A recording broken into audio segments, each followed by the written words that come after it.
नमस्कार साथियों, आप देख रहे हैं भारत समाचार। आइए जानते दिन भर की ताजा और बड़ी खबरें। आज की पहली खबर, पीएम बोले, पटेल चाहते थे पूरा कश्मीर हमारा हो। पीएम मोदी शुक्रवार को सरदार वल्लभ भाई पटेल की 150वीं जयंती के मौके पर गुजरात पहुंचे। उन्होंने नर्मदा जिले के एकता नगर में सरदार पटेल की 182 मीटर ऊंची प्रतिमा स्टैच्यू ऑफ यूनिटी पर पुष्पांजलि अर्पित की। एकता नगर में राष्ट्रीय एकता दिवस परेड का आयोजन हुआ। पीएम ने कार्यक्रम को संबोधित करते हुए कहा, सरदार पटेल पूरे कश्मीर को भारत में मिलाना चाहते थे, लेकिन तत्कालीन प्रधानमंत्री जवाहरलाल नेहरू ने ऐसा नहीं होने दिया। कश्मीर को अलग संविधान से बांट दिया। कांग्रेस की गलती की आग में देश दशकों तक जलता रहा।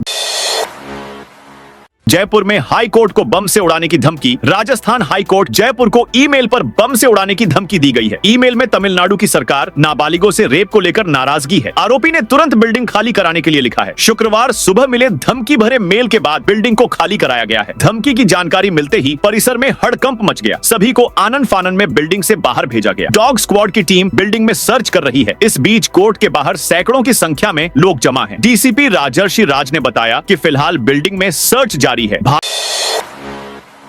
भारत चीन बॉर्डर पर भारी बर्फबारी। सिक्किम में रेड अलर्ट। भारत चीन सीमा के लगे इलाकों में शुक्रवार को भारी बर्फबारी हुई, जिससे पूरे सिक्किम में तापमान में भारी गिरावट आई। कई ऊंचाई वाले इलाकों में पारा 0 से नीचे चला गया, जिससे इन रास्तों पर यातायात प्रभावित हो गया है। नाथुल्ला, कुपुप और सोमगो झील और उसके आसपास सुबह से ही भारी से बहुत भारी बर्फबारी दर्ज की गई। आईएमडी ने सिक्किम के लिए रेड अलर्ट जारी किया है, जिसमें अगले 24 घंटों में मौसम की खराब होने की चेतावनी है। क्रेन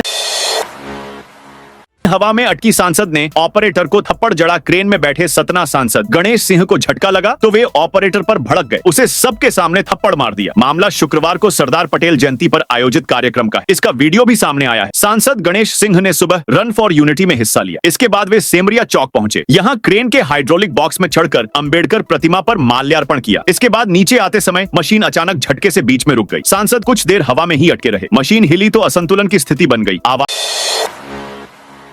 कुत्तों पर एससी ने सरकारों से फिर मांगा जवाब। सुप्रीम कोर्ट ने शुक्रवार को आवारा कुत्तों से जुड़े केस में सुनवाई करते हुए सभी राज्यों के मुख्य सचिवों को कोर्ट में पेश होने का आदेश दिया है। जस्टिस विक्रम नाथ और जस्टिस संदीप मेहता की बेंच ने राज्यों, केंद्र शासित प्रदेशों के मुख्य सचिवों को व्यक्तिगत रूप से पेश होने से छूट देने की याचिका खारिज कर दी। जस्टिस नाथ ने कहा, जब हम मुख्य सचिवों से हलफनामा दाखिल करने के लिए कहते हैं तो वे इस पर चुप्पी साधे रहते हैं। हमारे आदेश का कोई सम्मान नहीं है, तो ठीक है, उन्हें आने दीजिए, हम उनसे निपट लेंगे।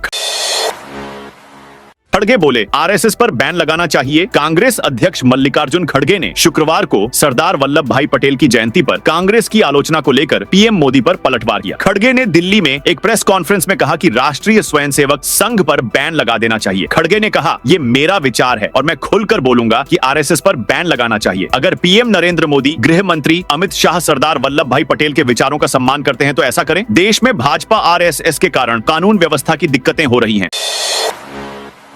पंजाब पुलिस ने आतंकी पन्नू के 3 गुर्गे पकड़े। पंजाब पुलिस ने आतंकी संगठन सिख फॉर जस्टिस से जुड़े 3 आरोपियों को गिरफ्तार किया है। ये बठिंडा के गांव भिस्सियाना और मननवाला के स्कूलों की दीवारों पर खालिस्तान समर्थक नारे लिख रहे थे। यह कार्रवाई अमेरिका में बैठे संगठन के प्रमुख गुरपतवंत सिंह पन्नू के इशारे पर की जा रही थी। डीजीपी गौरव यादव ने बताया कि आरोपियों से पूछताछ की जा रही है। हालांकि आरोपियों की पहचान अभी सामने नहीं आई है। इससे पहले भी इसी साल पन्नू के लिए खालिस्तानी पोस्टर लगाने के कई मामले सामने आए। इनमें पन्नू और उसके सहयोगियों के खिलाफ 4 एफआईआर दर्ज हुई। इसमें 12 लोगों को अरेस्ट भी किया गया।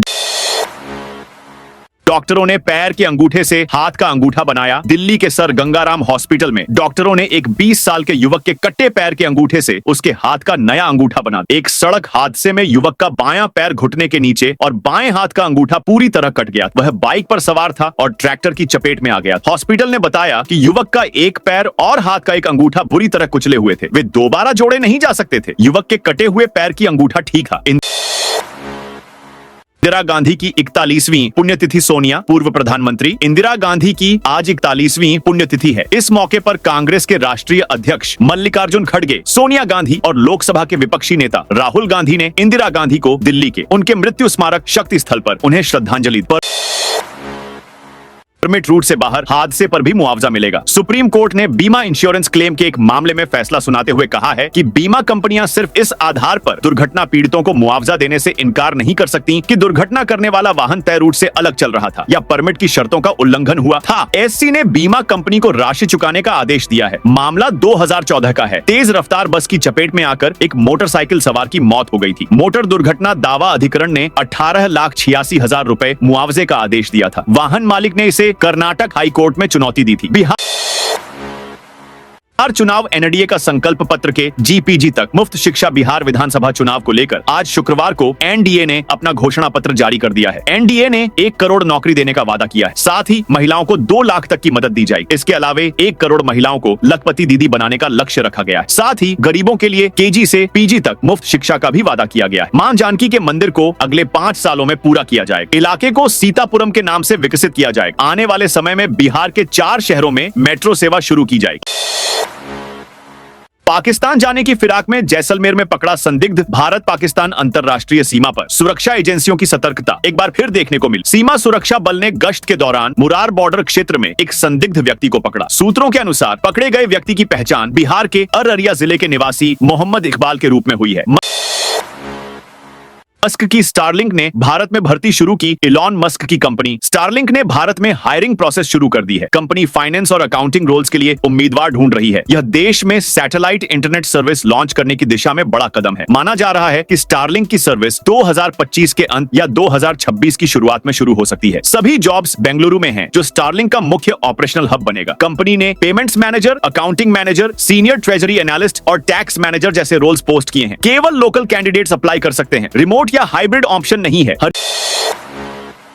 हरियाणा सरकार का पंचायतों को फिर झटका। हरियाणा सरकार ने पंचायतों के अधिकारों पर निदेशालय का पहरा बैठा दिया है। ग्राम पंचायतों को पहले एस्टीमेट भेजना होगा। जांच के बाद काम को निदेशालय से मंजूरी मिलेगी। अब तक ग्राम पंचायत से लेकर एक्सईएन स्तर के अधिकारी तक ही प्रक्रिया चलती थी, मगर अब हरियाणा सरकार की ओर से इसके लिए हरियाणा रूरल डेवलपमेंट फंड जारी करने को लेकर नियमों में बदलाव कर दिया है। इस बदलाव के बाद ग्राम पंचायतों को पैसा तभी मिलेगा जब वहां से कार्य के 3 स्तर की जियो टैगिंग तस्वीर मुख्यालय भेजी जाएगी।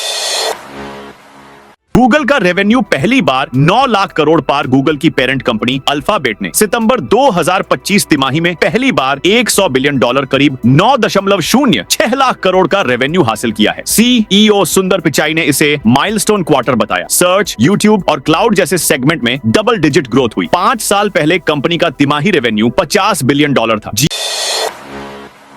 जियो यूजर्स के लिए 35,000 का एआई सब्सक्रिप्शन फ्री। भारत में अब जियो यूजर्स को फ्री में जेमिनी प्रो का 35,000 का सब्सक्रिप्शन मिलेगा। शुरुआत में ये 18 से 25 साल के यूजर्स के लिए रहेगा, बाद में इसका दायरा बढ़ाया जाएगा। इसके लिए रिलायंस की सहायक कंपनी रिलायंस इंटेलिजेंस लिमिटेड ने गूगल के साथ पार्टनरशिप की है। यूजर्स इस सर्विस को 18 महीने के लिए फ्री में इस्तेमाल कर सकेंगे। इस प्लान में जेमिनी 2.5 प्रो जैसे advanced AI tools, 2 TB cloud storage से लेकर वीडियो बनाने के लिए Veo 3 जैसे टूल्स शामिल है। ये ऑफर आज से शुरू हो गया है।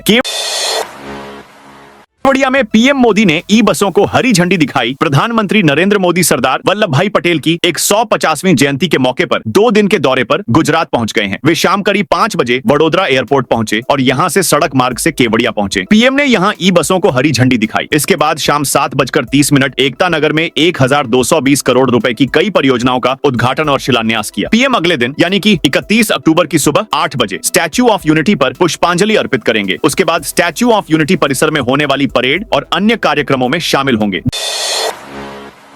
जयपुर से दिल्ली गई 2 फ्लाइट्स हवा में फंसी। जयपुर से दिल्ली के लिए गुरुवार रात उड़ान भरने वाले पैसेंजर्स के लिए सफर किसी डरावने अनुभव से कम नहीं रहा। एक नहीं बल्कि 2 इंडिगो फ्लाइट्स 136 के पैसेंजर्स को हवा में उस वक्त खौफनाक लम्हों का सामना करना पड़ा जब दोनों एयरक्राफ्ट दिल्ली एयरपोर्ट के ऊपर लंबे समय तक होल्ड पर रखे गए। दरअसल दिल्ली एयरपोर्ट पर देर रात एयर ट्रैफिक कंजेशन बढ़ने के कारण कई फ्लाइट्स को समय पर लैंडिंग क्लियरेंस नहीं मिल पाई। इसी वजह से जयपुर से दिल्ली के लिए रवाना हुई दोनों इंडिगो फ्लाइट्स को आसमान में गोल चक्कर होल्डिंग पैटर्न में घूमना पड़ा। दोस्तों, यह थी आज की ताजा और बड़ी खबरें। जय हिंद, जय भारत।